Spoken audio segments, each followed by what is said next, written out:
It was a defining moment in American history, the Selma March, led by Dr. Martin Luther King. Thousands of protesters called for civil rights in a march from Selma to Montgomery in Alabama. Photographer Stephen Sommerstein was there, and now, 50 years on, he's sharing those pictures in an exhibition. Tanya Lee reports. Now is the time to make real the promises of democracy.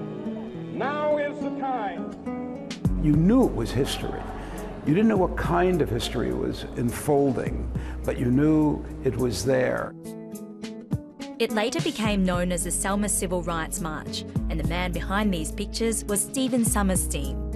He was a 24-year-old student when Martin Luther King was leading America's civil rights movement in the 1960s.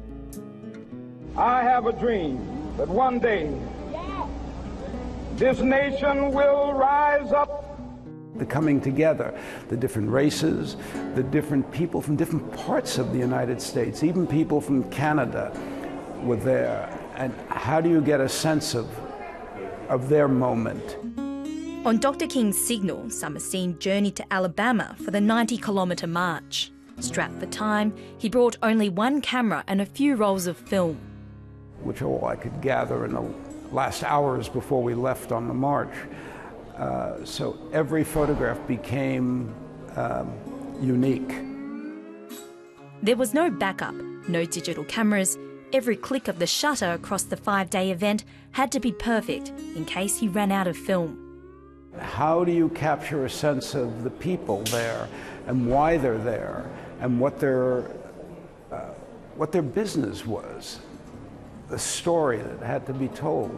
And so I had to work that out for myself to find people who would represent those moments in time. Out of the 400 images, about 50 are now on display in New York.